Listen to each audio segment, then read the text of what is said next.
Hey guys, this past week I was walking through downtown and this I'm sorry, this food cart exploded nearby and I was completely unharmed, but my head was covered in cheese whiz that flew out of the explosion and I fell to the ground and a horde of rats came and attacked my head, and so I have less hair than I did before.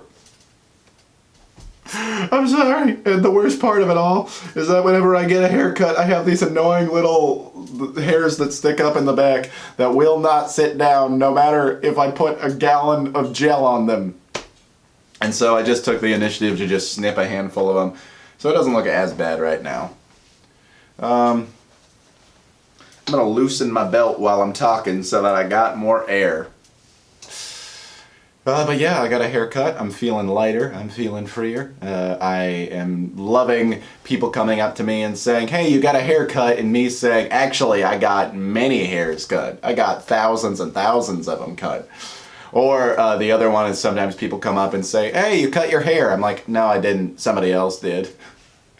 My smart alecky whims are coming about at work. A place where they really, really don't want those kind of people. But they get little glimpses of it. I haven't quite... I'll be able to be more of a smart aleck when I've just put a little bit more time, in. You can sort of earn being a bit of a snarkmeister after people just respect you and they know that you're competent at what you're doing. Man, I'm feeling really uncomfortable in front of the camera right now. I haven't felt like this since some of the early days. I think it's because it has been almost 2 weeks since I filmed. I got a little bit behind, and so instead of the video that you're watching right now having been uploaded or having been filmed a week ago, this is just filmed a day ago. But that's why I do that sort of padding, scheduling a week out, is that, if a week or two goes by when I'm not feeling up for it, I can do that comfortably and still maintain something of an upload schedule. I might drop to every 2 weeks at some point, but I'd really prefer not to. I really do like this little flow. It's just the right amount of strenuous without being overly demanding and without burning me out too badly. I need to look up the word strenuous and make sure that the definition actually aligns with the way that I used it. Let's see.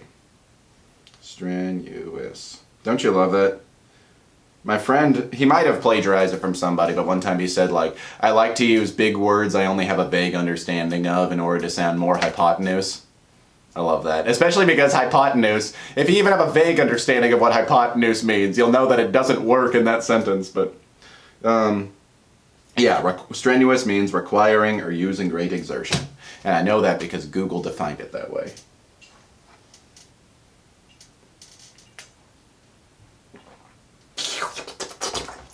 There are sometimes I watch these videos and my little slurping and gulping noises are so gross, but I love it at the same time.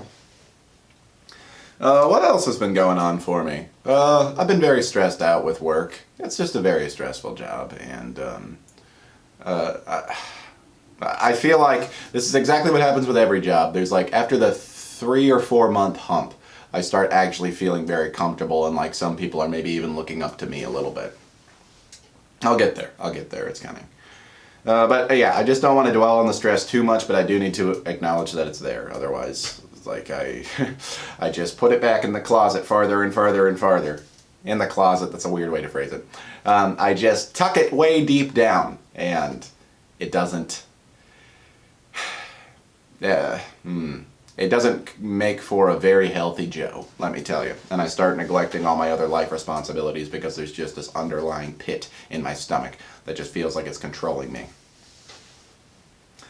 I've been watching a lot of new releases lately. I'm kind of getting excited for Oscar season.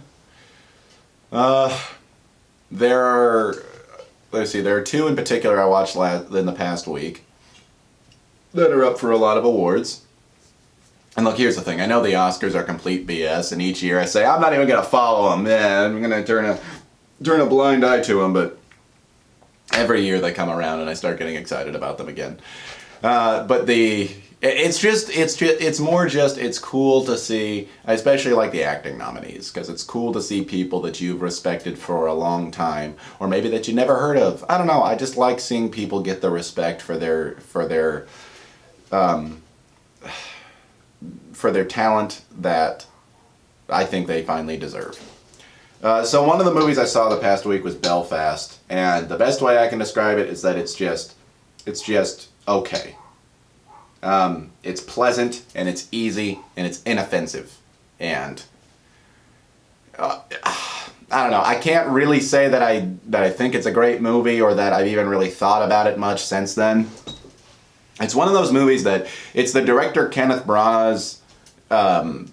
It's sort of his childhood story, and that makes it a really important movie to him.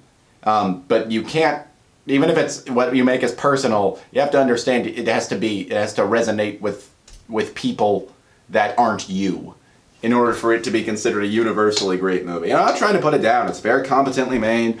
There are some very lovely shots. It's all in black and white, which kind of always gives something a bit more atmosphere. Most of the performances are really good. I'm perfectly happy for the two actors in the movie that got nominated for Oscars. It doesn't leave a whole lot of impact. It feels like a movie that could have been a lot tougher and a lot grittier. There's even a big confrontation scene that involves violence where you're like, oh man, this is the climax of the movie, something really important is about, and then it ends with like basically nothing. Like there's nothing that's going to offend any of the old people that are going to be interested in seeing it in the first place.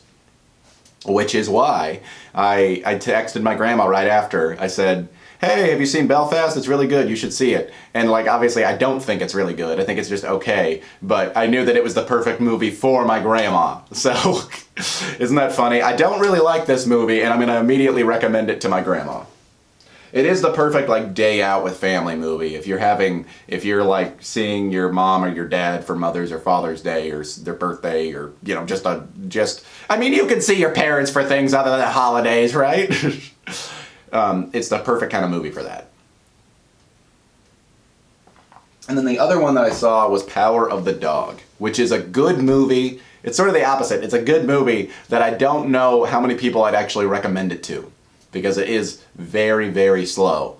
The plot just moves forward at this kind of pace. Like, it takes a long time.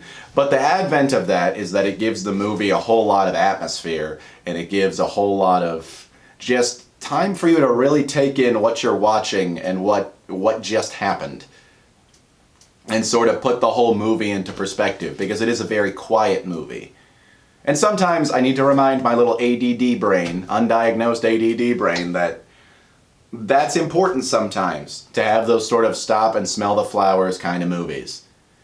And I'm not trying to say that the subject matter is light, because it's not at all, but there'll be stretches of time where you wouldn't say that anything technically happened, but then as the movie progresses, you start realizing why those individual scenes were so important. And by the time it gets to the end of it, I didn't see it coming, and I realized this movie totally played me with how it set up the characters, what you think you're going to think about them, and then what you think of them by the end of the movie. There's one particular character that just I don't want to talk too much about it, because I don't want to lead on who it might be. There's one character who just makes a decision that I was just not expecting, and yeah, I would be okay with that one winning Best Picture. It seems like it's the favorite right now to win, and I would be okay with that. I've also seen Licorice Pizza, and without going too much into it, it's just a nice movie, but really expect that there isn't much of a plot. I've heard it called episodic, and I think that's a perfect way to put it. It's like, here's a little 20-minute adventure here, here's a 20-minute adventure here, here's a 20-minute adventure here, and it doesn't really build. It just sort of breathes for a while, this 70s atmosphere, which I think is beautiful. And it's Paul Thomas Anderson, who makes movies that are really gonna make people angry, and even though this is a sort of a coming of age, it's almost not even a coming of age. People don't learn anything. They don't. They make bad decisions, and they're sometimes straight up bad characters, but they're fun. They're a lot of fun. It's just a young person kind of movie. But that doesn't mean that it's a crowd pleaser by any means. There's a lot of things that you feel like the director is directly doing to upset people. And I love that Paul Thomas Anderson is still making movies. His movies are always super challenging. Whenever I see one of his movies, I'm like, I'm gonna have to see that again. Not even because I loved it, but because like it has more that I'm gonna need to take away on a second viewing. Yeah, I like Licorice Pizza, and it's another one that I feel like I need to see again. Okay, so what did I want to talk about today? I wanted to just talk about just some YouTubers I like. Just very, very simply. YouTube's been very important to me since I was a child. I was watching YouTube within a year of it even being a thing that existed. And I just want to talk about people that I have found myself going back to over the years, and sometimes straight up binge. I feel like every single one of these people, I've gone through every single one of their videos at some point in like a 2 or 3 day span. just zoomed right through, could not get enough of their material. That is what really distinguishes between, like, there are plenty of YouTubers I don't really like who have made videos that I enjoy. And man, I have gotten disenchanted with some YouTubers over the years. But all of these people that I watch, I've been watching for at least a few years, and they're all still good in my books. Or they're more than good. They're pretty fantastic in my books. First one is Liam Kyle Sullivan. I had to sort of start with the OG, like, sketch daddy of YouTube. I mean, his videos are just, even if you don't think they're funny at all, and I totally get it, shoes and let me borrow that top and muffins and stuff, I get that it's not for everybody, but it's set in motion, people making these little homemade sketches in their houses, and some of those people becoming absolutely ridiculously famous from it, like Shane Dawson. And then we look back some years later and are like, oh wow, that's I don't know how well that holds up these days. Maybe there's a reason his audience was all middle schoolers. And I was admittedly one of those middle schoolers. But I always sort of had in the back of my mind when I was watching them, I was like, why is this kid allowed to be doing this stuff? Like, anybody else would get absolutely slammed by the media for doing the kind of things that he's doing. And I'm not saying it's right or it's wrong that he was doing any of that stuff. I mean, I think right and wrong is just... I'm happy he was expressing himself in the way that he wanted to. Anyway, that's not the point. Liam Kyle Sullivan. I just didn't really appreciate when I was younger all the effort that he put into his little one-man shows. You know, obviously had some other actors, but he was the driving force. He was the writer, director, producer. He played a whole bunch of characters. And they're still funny. You still watch them now, and there's some real genius little character quirks and just little lines that I didn't fully appreciate how funny they were at the time. Even though I laughed at like the bigger, more offensive jokes, there's just these little subtleties. You notice little like the pictures of Kelly and her brother in the background for like their school photos are just hilarious. And man, the mom and the dad characters are so funny. The actress who plays the mom, I wish that she was like a mainstream actress. She just nails that character so well. Especially in Let Me Borrow That Top, when there's a woman speaking Spanish for a while, and the mom just says, well, the last time I checked, we were in the United States.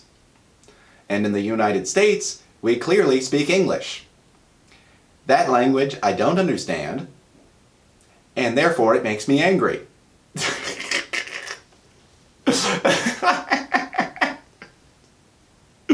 She just nails the character so well, and it's funny because it's like so real. These are obviously blown up characters, obviously exaggerated, but you can see there are people who think exactly that way that mom thinks. And here's where I really took it in recently, that Liam Kyle Sullivan is so talented, is that I watched Kelly's Masks video. It's a couple years old, but I only watched it a couple weeks ago. And there's a scene at the beginning where they're meeting, but they're doing it over Zoom. You know, Kelly and her family are always gathering in the living room. But it's a pandemic, so they're not. They're on Zoom, and the dad opens by saying, "Kelly, I just want to say that growing up, I was very hard on you, and I wasn't very supportive, and you deserve better than that. And in the wake of this pandemic, I really miss you, and I love you, Kelly." And it was just said so beautifully in the comments. Like, all these years, I like the dad confessing that, apologizing and acknowledging that he could have done better. It's the character development that I didn't know I needed all these years. And it was just really, really... I always get emotional at scenes in media where a dad sort of realizes the error in his ways and redeems himself. Those are always the scenes in any emotional scene with a dad being a good person when he hasn't been a good person. And I know exactly why. I get that way. I think if you watch a couple of my videos, look through my videos and look at some titles and click on one that you think is relevant to this whole dad thing, or maybe two, because it's a two-parter video, you'll understand why I get so emotional. But it's just so funny that it doesn't matter. I also got emotional in this scene from The Big Sick that involves a dad. It doesn't matter if it was in a comedy, if the whole movie's just been kind of ridiculous up until that point. I mean, especially Shoes and Kelly was not ever there to elicit any real human emotions out of me, but I got genuinely emotional listening to this dad just admit that, like, hey, I could have done a lot better, Kelly. And, finally having that hindsight and giving that apology you never thought you were going to get from them. And I thought that was just a genius way for Liam Kyle Sullivan to reignite the Kelly sketches. And he did a couple other specials. He's never going to do it again regularly, and that's fine. That's fine. I get it's been run into the ground for him. I get that he does, and he has his own real job and family and stuff now. But that was just a great way to open it after so long not seeing Kelly. It's like, yeah, it's been years. It would have been weird to open up this sketch again and have all the characters just be exactly the same. And I also love that Kelly, her mom has not really changed. I like that that's kind of realistic, that, like, the parents have made it clear that they're very separated from each other now. And they're still married, but very unhappily. And, the mom is still saying the same little insults that she said to Kelly. And Kelly's just like, you know what, Mom? You don't get to talk to me that way anymore. I am strong, and I am beautiful, and I am Kelly. I'm just like, yeah, good for you. That was always part of the joke, is that Kelly's not a nice person, but you can get that it comes from a place of rebellion against these really strict, unloving parents that she had. It's just really, really nice. You feel like everybody matured after all this time. I think that's a main problem I have with shows, is that so many of the characters don't ever get to develop. At least in the classic ones that we grew up with, ones that lasted over 100 or 200 episodes and the characters are the same. They're just a one note throughout the whole thing. And they maybe show little glimpses, but I mean, it can't character development, but it can't carry on to the next episode because you might make the viewers upset. They like things to stay the same. Anyway, Liam Kyle Sullivan, granddaddy of YouTube sketches, and just a man who has my major respect. Another one is Todd in the Shadows. There are times when I talked about binge, I listen to Todd in the Shadows so much. Sometimes I go through like weeks where I'm just like listening to him constantly in my car and like popping him on when there's a little bit of downtime, when I'm eating, when I just need something in the background, because I distract myself constantly with entertainment. But I love listening to him talk. I love listening to him speculate on... It's not so much that he talks about what makes a song good or bad. That definitely started off being his shtick. Like, oh wow, that lyric was really bad, or this person's a bad singer, the delivery was terrible. Like, those criticisms are there, but I love what he is more nowadays, is that he's more of an observer of trends. And in turn, an observer of culture, because he talks about songs that are getting popular right now, and he tries to analyze why this song got popular, if it sort of perplexes him as to why. And he just, I don't know, I love that he likes pop music so much. And he criticizes it like nobody's business. I mean, he's not above just putting the smack down on something that's terrible, but he just does it from such a place of, you know, it's because I like pop music that I'm particularly critical of it when it's bad. And I just feel like I'm exactly the same way. I love following pop music. I love following trends. I love to see the weird things that the Billboard charts are doing, and the weird crazes that come about. And what I also love about Todd is because he's been doing it for more than 10 years now, you can watch his old videos and just sort of feel this little time capsule of, he always starts off by talking about the state of modern pop music. And you're like, wow, yeah, back in 2011, like, yeah, there was that song Like a G6 that everybody's completely forgotten at this point. And just little things like that. I love watching his year-end videos. He makes it very clear every single year that he hates doing the year-end videos because there's so much work and he just wants to get on with what he's doing. But I always love them. I'm always waiting in great anticipation for those videos to come out. And another great thing about Todd, I think honestly I've just developed in a better way, is that he's just always had his wholehearted opinion. And he has always explained in very, very good detail why it is that he doesn't like something or why he likes something. And I do not always agree with him.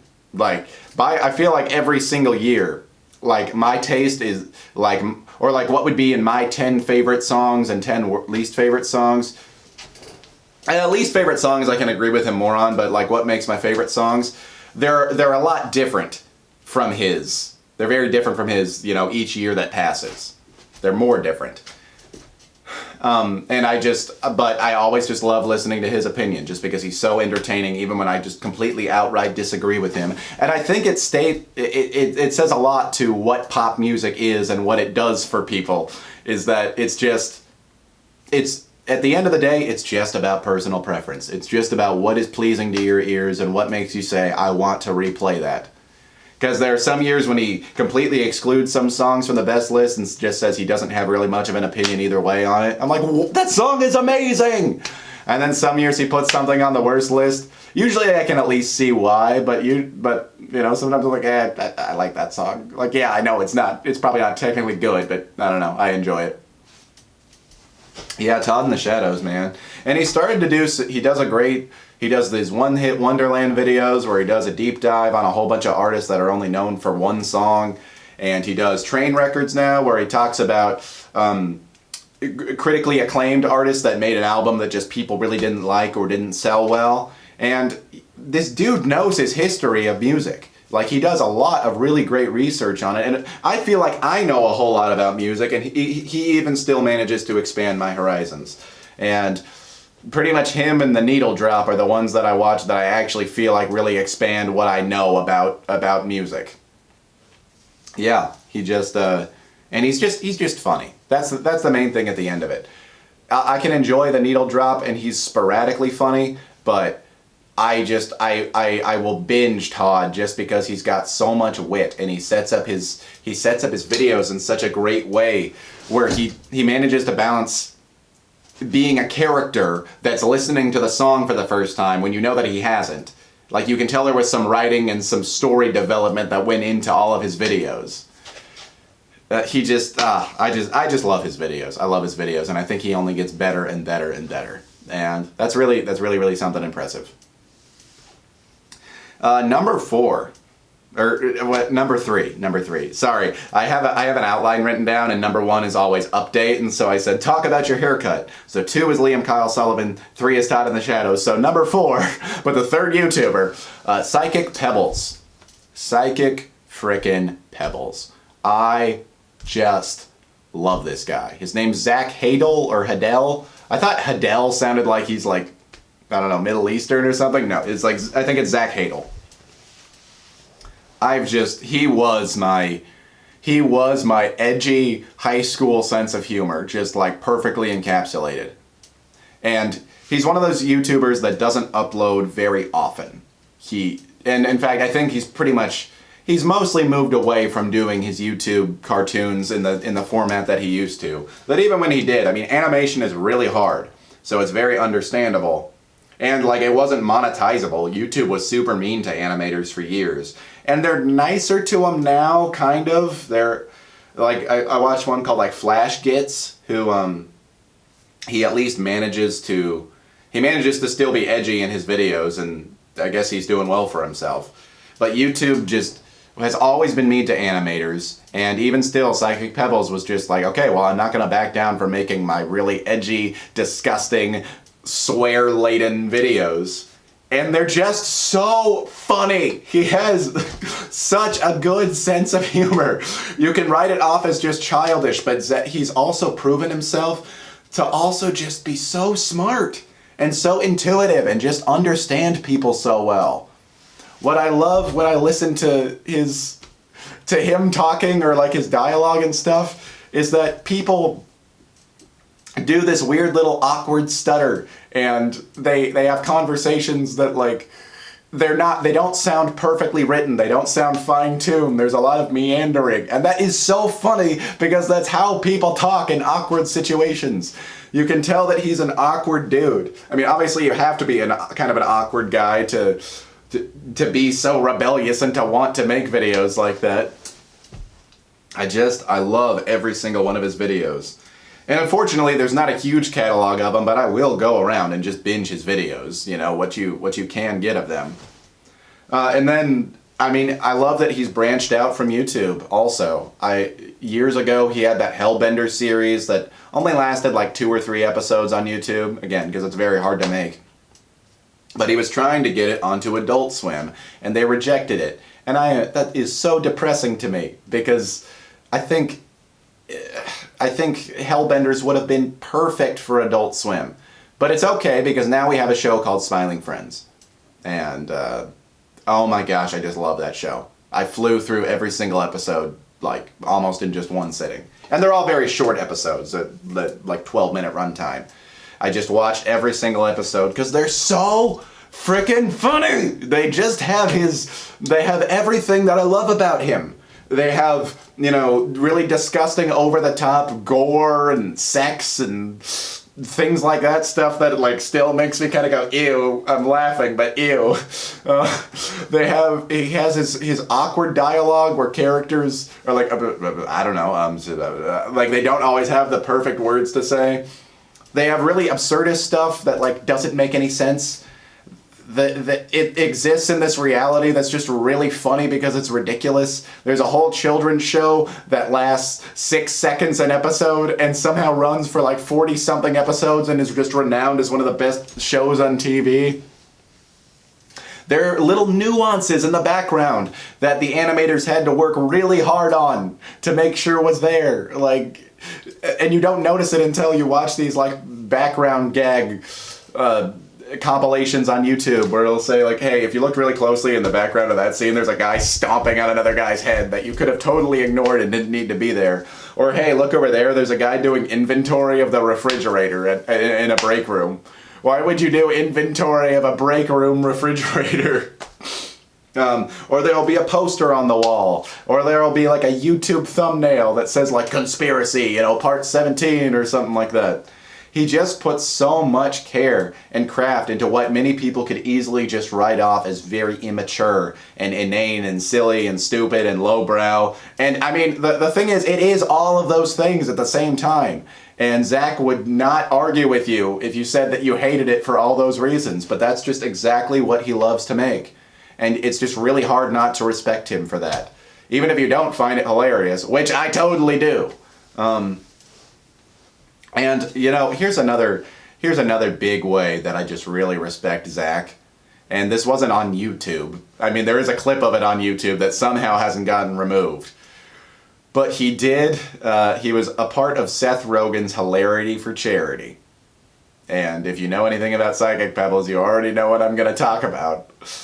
He made a little comedy short with Justin Roiland, one of the creators of Rick and Morty, and Seth Rogen's Hilarity for Charity. It's a big charity stand-up comedy event with a whole bunch of comedians that was there to raise money for Alzheimer's. Awesome. Well, not for Alzheimer's, to prevent Alzheimer's. Hold on one second. It's this big celebrity gathering, and like everybody in the audience were all famous people pretty much, or at least affluent people, you know. I respect the good intentions, but I watched a little bit of it and it's not very funny at all. And it feels kind of like a big celebrity circle. You know what? It feels like Netflix saying, hey, here are all the comedians that we deem acceptable and we'll put them all in one place for all of you to watch. I don't know. There's just something that rubbed me the wrong way about it. But the best part, absolutely by a country mile, was this short with Justin Roiland and Psychic Pebbles, that it ends up being Psychic Pebbles, but like even more inappropriate than his YouTube videos usually are, because he's on Netflix, he's not on YouTube, so he doesn't have to quite comply with the same guidelines. And it's a comedy short that's done live in front of the entire audience of famous people, and you can just hear them all shrieking and gasping and being like, what is this? What are we watching? Ah! And then it comes back to just Justin Roiland and Psychic Pebbles talking, and they still have that same awkward like it's... What I love about that is that Psychic Pebbles hasn't gotten a lot of respect even by the place that he's famous from, which is YouTube. And then he has the opportunity to finally show what he's got in front of a group of celebrities on a Netflix special. He has the opportunity to make himself have a bit more public appeal, you know? And he didn't use it for that at all. He went even more extreme into what he knew people were going to hate about it, what was going to be shocking, what was going to be offensive and gross. And I just love him so much for that. He could have taken this enormous leap forward with that comedy special. Maybe not, because it wasn't a very good comedy special, so even if it was, you know, honestly, if it was more acceptable, I feel like people wouldn't... I don't know. It's hard to say when you should stop being offensive and when you should appeal to people a little bit more. And stop being such an edgelord and stop being such an outsider. But Psychic Pebbles has never stopped doing that. And I don't think he has it in him to ever stop doing that. And I'll always respect him for that. Especially as a creator who gets worried that he's offending people and gets worried about saying the wrong thing or coming off a certain way. Just putting your sense of humor out there unapologetically for the whole world to see. It's just really, really beautiful. Another one, this is one that has surprised me with how much I've liked him, is a guy named Wavy Web Surf, who's this guy with a southern accent. He's about my age, maybe a little bit older, who sits in this room with this tapestry behind him and a lava lamp. That's always a staple of his videos. I guess he just films it in his room. I don't know. That's just something I really love. It's just this very little charming thing. And he does little deep dives of mostly YouTube sensations of yesteryear. It's sort of like a Where Are They Now channel. And I've mentioned it before, I don't like commentary channels. I do not like commentary channels. I'll even watch their videos sometimes and get entertained by them. But I just find it so lifeless that you just have a channel where all you do is look out for another YouTube channel and just point out how they did something wrong. I just find it lame and exhausting, and I feel like I would just blow my brains out if that was my full-time job. But Wavy Web Surf, for one thing, he seems like he's genuinely having a good time while he's doing all of this. He doesn't seem like one of these commentary channels that's filled with so much spite and hatred. Also, it's not quite the same as a commentary channel because, like I said, he's doing stuff from years ago when we've had sort of the advent of hindsight. And a lot of these commentary channels, another thing I don't like about them is that they jump on a new story and take a position, oftentimes just a popular one, before the full story has really come out. And then they have to, you know, they'll either admit they were wrong later on or they won't. because oftentimes your initial impression is pretty wrong, but it spreads very, very quickly. But Wavy Web Surf, he talks about these people that got famous on the internet years ago. And he does first of all, like Todd, he just researches his topics very, very well. And again, he has the advent of hindsight, so he has a lot of material to sift through. But he's also just very, very respectful about the whole thing. And he doesn't feel the need to take too many cheap shots. I mean, I don't see him ever take any cheap shots. He seems like a really genuinely nice guy. And he's not a comedian in the type that's like always like popping a joke over here and here and here. But he's got a really solid vocabulary. He's got a good sense of humor. You can tell when he's talking about some of these more ridiculous stories, he's kind of on the brink of laughter. And you're along for it. He just seems like a guy that you could sit back and have a beer with. And it really is his personality that keeps you coming back. A lot of commentary channels, a lot of deep, retrospective, it's not their personality that's interesting. And sometimes they show so much footage and give so little commentary that I'm like, you didn't even do any work. You don't deserve any of the YouTube AdSense. You're literally just copy and pasting. But he really brings himself to his videos. And there's just something I really love about that. And a lot of the times he brings up stories that I'm like, oh, I forgot about that. I remember it, but I thought that we had forgotten about it, and people are like, who really cares anymore? But he goes back and he's like, I still care, and here's how everything unfolded, and here's what happened since then that you probably didn't know about. And maybe even here's some behind-the-scenes stuff, or here's some speculation as to what was really going on. And you know what I realized from watching his videos, and this is very, very impressive that a person can make me feel this way, is that, wow, I was kind of a jerk too. I like to think that I'm above sort of mean mob mentality, but I'm not at all. The one that really, really sold it for me was this video about Noah's food review, which was this kid who did like 6 videos reviewing food, back when food reviewers were just starting to pop off in like 2016. And the first thing he reviewed was like a can of Miracle Whip. And everybody in the comments like, lol, this kid's so fat. He's like the real life Cartman. He talks with a speech impediment and stuff. And I mean, I've never felt the need to really comment on too many videos, like even ones that I like. I'll do it here and there, but not too much. But even I was like, yeah, look at this pathetic little kid, making these dumb videos. You're reviewing mayonnaise or sandwich bread, whatever it's called. What's wrong with you? And after watching Wavy's video, he does a little bit of speculation that he's like, I think that it was always sort of intended as a joke, but that people didn't really get that it was a joke, and they thought that he was trying to make sincerely good food reviews. And I'm just like, man, yeah, no, that's true. I mean, even if he was sincerely reviewing the food that he was, like, there's no reason why the internet just had to rag on him so much. It was a really big popular time for cyberbullying, and that word got thrown around a whole lot.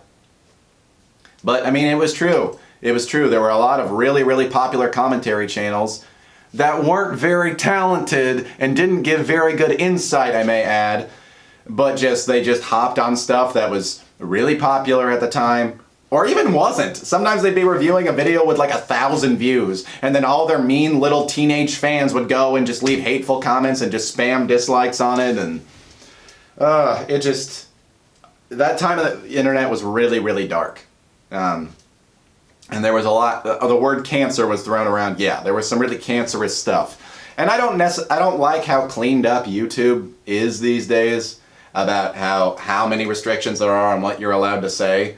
But it is sometimes easy to see why they would make such an extreme overreaction when, like, the stuff that was going on YouTube just felt horrible and lifeless, and I don't know. And there were some great people in the mix. I mean, I don't know where you draw the line. I love iDubbbz and Filthy Frank and stuff, who could have very mean-spirited kind of humor.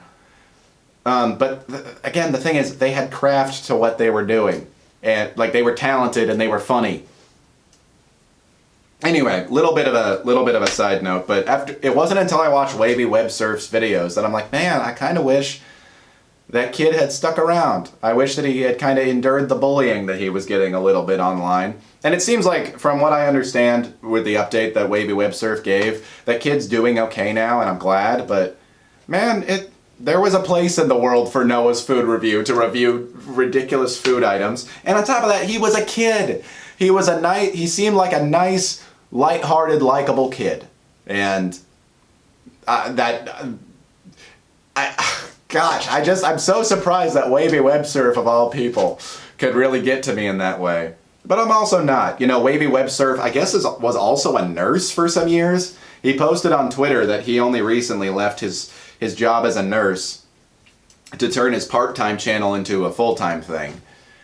And yeah, I can see that. He seems like a gentle human. And again, he picks topics that I had forgotten about, I thought the world had forgotten about, I thought nobody else cared but me, but obviously he talks about this kid, that XKCD hat guy, who made a video about the fourth dimension when he was in high school, and then made some other vlogs with little societal observations, and then like completely disappeared, and then came back somewhat recently, and I was like, oh, well that entertains my little fancy, but like I don't think many people probably cared about that story very much. No, he did a full deep dive on it, and it shows how many people are interested in that kind of weird, obscure, came up and then disappeared kind of thing. I don't know. I'm having a hard time articulating it, but just as a person who has watched YouTube for a very, very long time, he is just right up my alley. I love when people are like, well, back in the early days of like YouTube, back in 2016, I'm like, homie, you have no idea what you're talking about. I was watching YouTube religiously back in 2005. And yeah, it has changed a lot since 2016, and you have no idea how much it's changed since when it actually started. Before it was owned by Google, if you even knew that was ever a thing.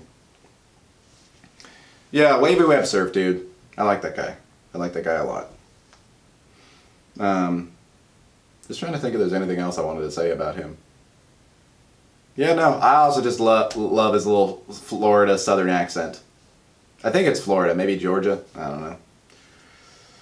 Alright, moving on to grade A under A.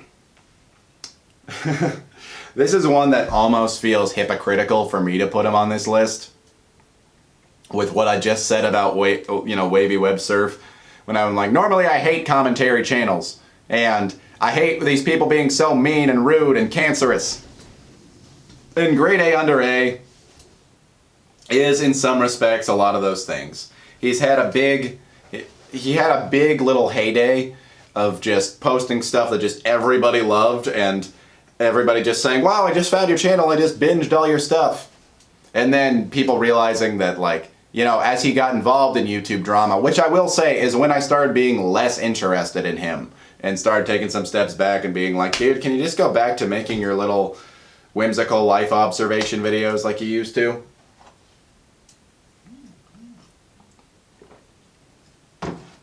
But I can't help it. I just love his videos a lot of the time. I don't watch his drama channels, like drama videos at all anymore. That's the other thing about commentary channels. This could just be like, why I hate commentary channels, and maybe like a couple people. But it's that their videos aren't made to last. They're made to specifically talk about what's popular at the time. And then that story fades into obscurity eventually, and nobody goes back to your video later because you didn't make a good video, you just made a topical video. And sometimes grade A fell into those trappings.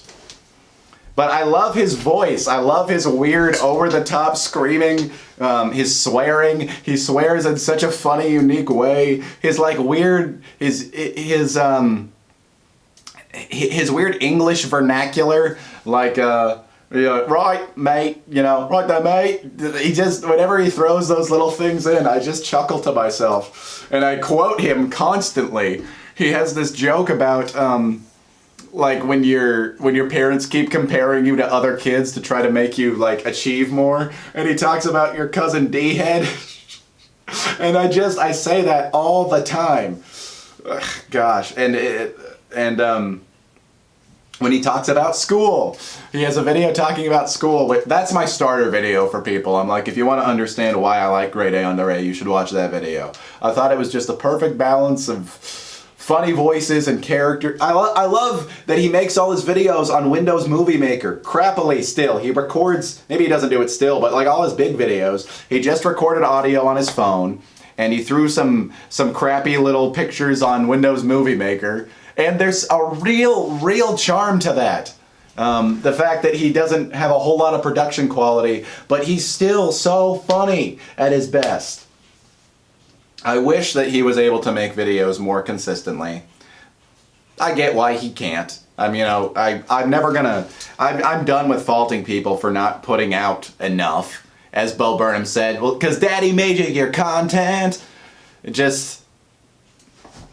And people have lives, and there are reasons why YouTube doesn't always mix well with trying to just live your life. And the fact that Grade A Under A has remained mostly anonymous, I mean, his real name and his face are out there, but he hasn't gotten exposed too much for like what I've never seen a video of him, except there's one video of him accepting a diploma, and that's about as much as I ever got.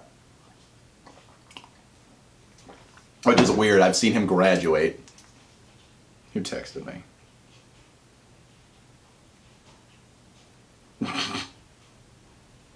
Oh, thanks for that.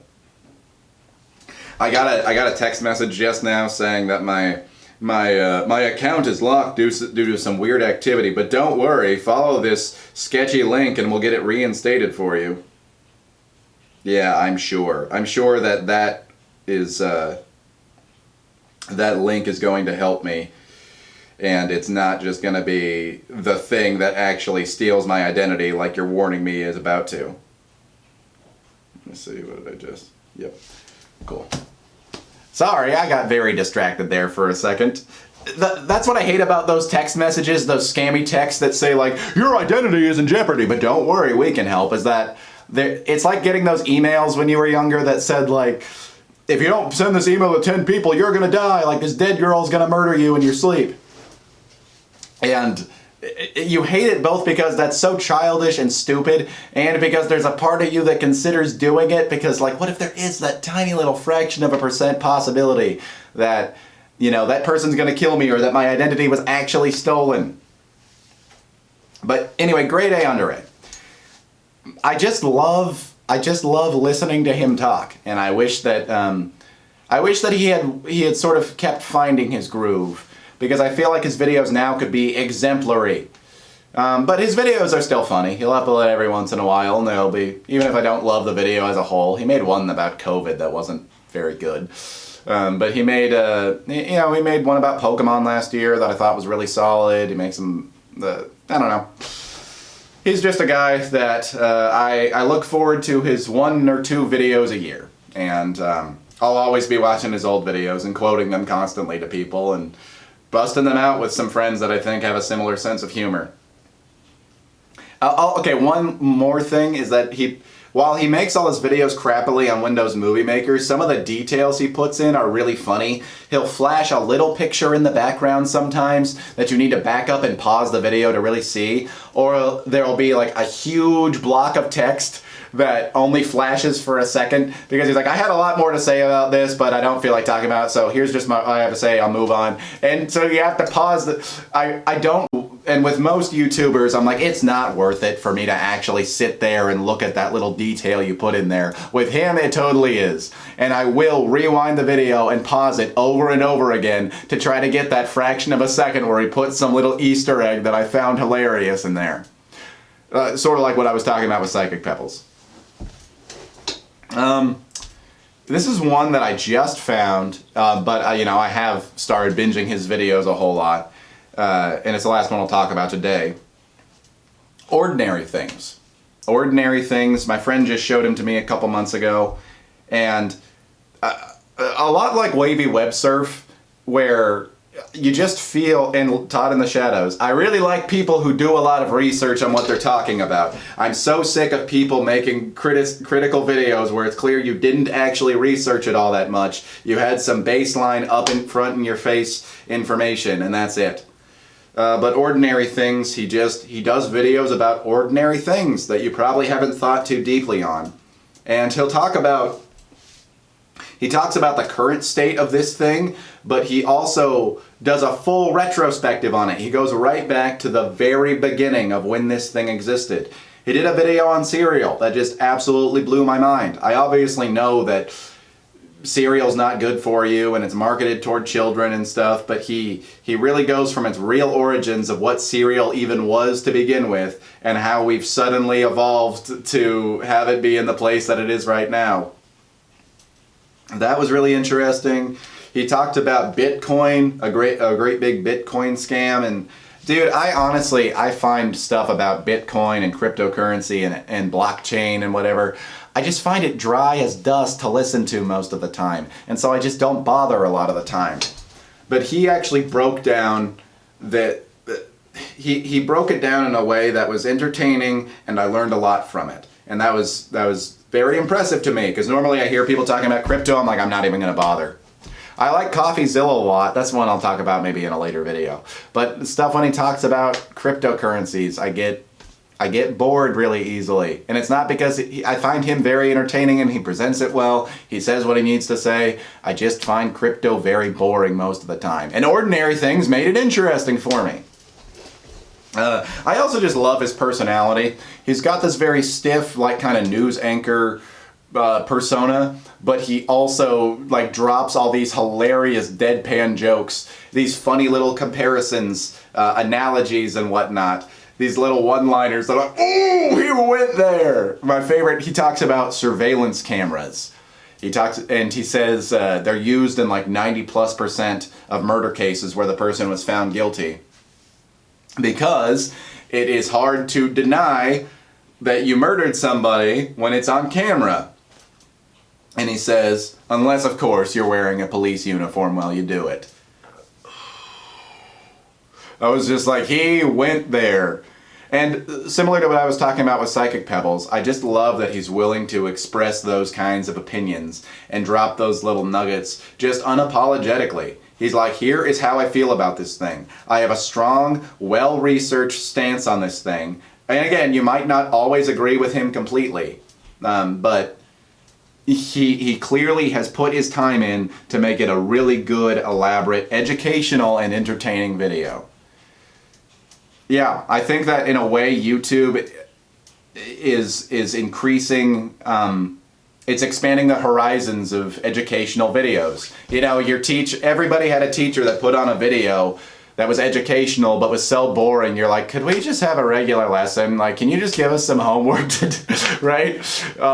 I think that YouTube, with it being the creator at its core, who's making the video, who's passionate about this topic, and really wants to make an entertaining video and educate you, I think that those are the kinds of videos that are going to be played in classrooms if physical classrooms are even still going to be a thing in 10 or 20 years. Because some of the research that they do is like on par with the kind of stuff that your teacher would show you. And Ordinary Things, I have so much respect for him. Again, and another one that's not a video very often. Like, he uploads like, I think every couple months, maybe sometimes 3 or 4 months. But when he does, it's just gold. That is one advantage I will say about Wavy Web Surf. I talk a lot about guys who don't upload very often, but Wavy Web Surf is very, very consistent. He uploads a video, I think, every like 2 weeks. And they're always quality videos. Obviously, his videos don't require as much effort as somebody like Ordinary Things. He uses a lot of green screens and effects and things like that. But he still keeps a very, very consistent schedule. And it's always very quality, very watchable. Yeah. I think the trend throughout all of these guys is just, if you want to be a YouTuber that I like, you have to be funny, you have to have a likable personality, you have to be daring, put yourself out there, and you have to do your research. Or even whether it's research or you just have to have some sort of world perspective that you've clearly you've spent a lot of time thinking about. Okay, so those are some guys that have been really important to me as of late, or for a long time. and I hope to implement a bit more of them. Oh wow, I didn't talk about Drew Monson at all. I thought I would talk about him in this video. I just jotted these ones down. I'm probably going to mention how much I like Drew Monson many times in other videos. Maybe he can even get his own video someday. Maybe if I get big enough someday, we can even collaborate. Love you, Drew. We can even do a song together. I'll do some raps and you can do some of your lovely weird vocals. I mean, I have weird vocals too, so we'll make a beautifully weird song. So this week, what are we going to do? What are we going to do? Well, I have my storytelling class that's about to come out. Oh, I didn't mention this. I did a story last week that was actually really, really good. It made me feel like I'm sort of back getting up to where I was before. And so that's both awesome. It feels like I got out of my storytelling being not very good slump. But I need to remember, like, hey, that was just one good story. Now just follow it up with another story. Do your best, and it might not be as good as last week. I'm going to try to keep that perspective, but I really, really want this story that I'm telling today to be really good. So I'm excited about that. I'm going to film some more. I think we're going to film 2 videos. My Holy Sheep Productions. We're going to film 2 videos this coming week, which seems very ambitious, but very, very exciting. That we'll have 2 videos in the can by the end of this coming week. Because we couldn't this past week. We were going to, but Mike, our main director dude, had to reschedule for some personal reasons. So that was kind of a bummer, and it kind of killed my morale a little bit, because it feels like even just one week, oh my gosh, this is just a slippery slope. We're gonna forget next week and the week after and the week after, and eventually this is just gonna be nothing like all those other passions that I've tried before that didn't go anywhere. Man, I did not breathe very well in this video. Yeah, but we're gonna film 2 videos this coming week. And, yesterday was pretty cool because I whipped out my microphone and I started recording some rap vocals again for the first time in a while. I just really realized that, especially with rap, because my voice is so unique and so weird, and my style is so unique and weird, I can't worry about what I'm doing appealing to people who normally listen to hip-hop. My stuff is going to be weird, and it's not going to be for everyone's liking. It's going to be a very weird sound that you've never heard before, but it's going to be my sound. And sometimes it's way more important to just have something made than to just never make anything. There are some times when it's really quality over quantity, but I'm still in a developing phase right now, and I just need to keep releasing stuff, and I just need to keep getting it out there and allowing it to just be what it is, and it will gradually get better. Don't worry too much about it, Joe. It will get objectively better if you just keep doing it.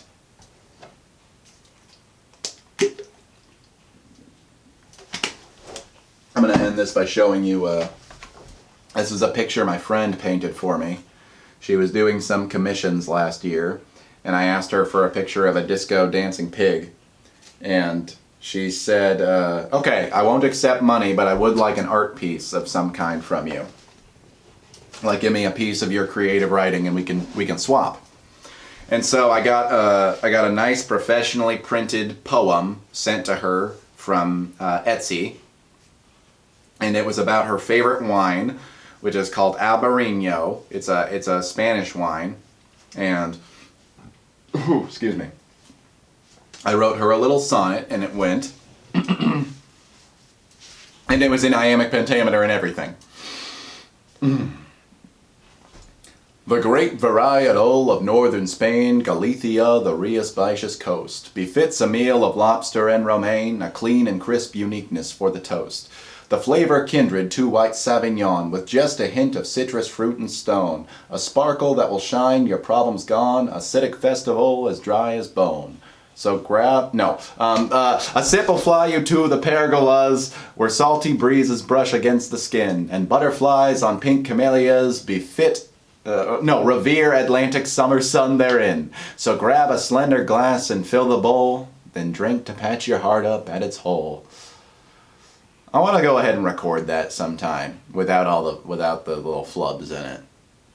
But I never liked sonnets in high school. I always thought it was annoying that we had to pick apart who cares what syllable he puts the emphasis on. And now, like going back to it last year, I'm like, wow, sonnets are the coolest thing ever. I'd really like to write some more of them. And I'm going to in the novel that I'm going to be releasing sometime. Remember that. Remember that.